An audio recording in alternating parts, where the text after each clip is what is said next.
நண்பர்களை தமிழக அரசு வெளியிட்டுள்ள புதிய அதிரடியான அறிவிப்பை தான் இந்த வீடியோல நம்ம தெளிவா பார்க்க போறோம். வீடியோவை ஸ்கிப் பண்ணாம கடைசி வரைக்குமே பாருங்க.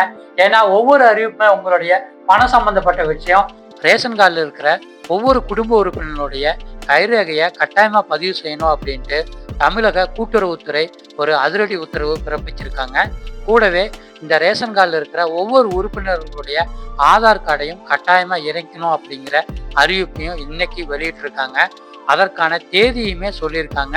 அந்த தகவலை தான் இந்த வீடியோல நம்ம முழுசா பார்க்க போறோம்.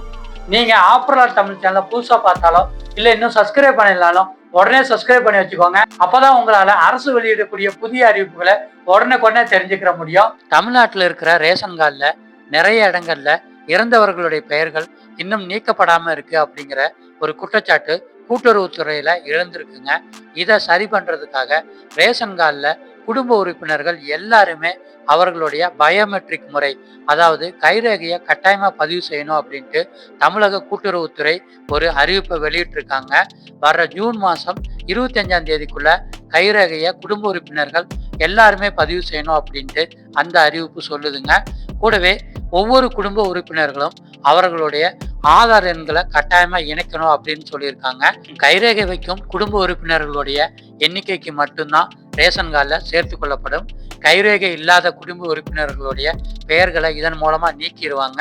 கூடவே இறந்தவர்களுடைய விவரங்களையும் எடுத்து அவர்களுடைய ஆதார் எண்களையும் சேகரித்து ரேஷன் கடைகள் அனுப்பணும் அப்படின்ட்டு கூட்டுறவுத்துறை சொல்லியிருக்காங்க. இதன் மூலமா தமிழகத்தில் இருக்கிற ரேஷன் கார்டுகளில் இறந்தவர்களுடைய பெயர்களை முற்றிலும் நீக்கப்படும் அப்படிங்கிற அறிவிப்பை தமிழக கூட்டுறவுத்துறை இன்னைக்கு வெளியிட்டிருக்காங்க. இதனால வர ஜூன் மாதம் 25ஆம் தேதிக்குள்ள நீங்க உங்க பக்கத்தில் இருக்கிற ரேஷன் கடை அல்லது உங்களுடைய ரேஷன் கடைக்கு நேராக போயிட்டு உங்க குடும்ப உறுப்பினர்கள் எல்லாருடைய கைரேகையும் உடனடியாக பதிவு செஞ்சிருங்க. இதன் மூலமா உங்களுக்கான பொருட்கள் முழுமையாகவும் தங்குதடையுண்டும் கிடைக்கிறத நீங்க உறுதி செஞ்சுக்கோங்க. ஒருவேளை நீங்க வெளியூர்ல இருந்தீங்கன்னா கூட உடனடியாக உங்களுடைய ரேஷன் கடைக்கு போயிட்டு இந்த ஆதார் பதிவு முறையை கட்டாயமா செய்யணும்.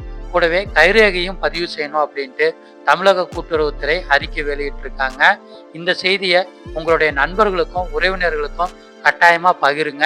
இந்த விவரம் தெரியாம இருக்கிற உங்க ஃபேமிலி மெம்பர்ஸுக்கு இதை சொல்லி உடனடியாக அவங்களையும் அவங்களுக்கு அருகாமையில் இருக்கிற ரேஷன் கடைக்கு போயிட்டு கைரேகையை பதிவு செய்ய சொல்லுங்க. நண்பர்களே, நம்ம இன்னைக்கு இந்த வீடியோல பார்த்த அரசு வெளியிட்ட புதிய அறிவிப்பு உங்களுக்கு தெளிவா புரிஞ்சுக்கும் நம்புறேன். இந்த வீடியோ உங்களுக்கு பிடிச்சிருந்துச்சுன்னா வீடியோக்கு ஒரு லைக் போட்டு வீடியோ அவங்க ஃப்ரெண்ட்ஸ் அண்ட் ஃபேமிலிக்கு ஷேர் பண்ணி விடுங்க. இதே மாதிரி பயனுள்ள வீடியோக்கள் தொடர்ந்து பார்க்கறதுக்கு ஆப்ரலாட் தமிழ் சேனலை சப்ஸ்கிரைப் பண்ணி வச்சுக்கோங்க. இன்னொரு மணி சேவிக்கு வீடியோக்களை உங்களை மீண்டும் சந்திக்கிறேன். நன்றி, வணக்கம்.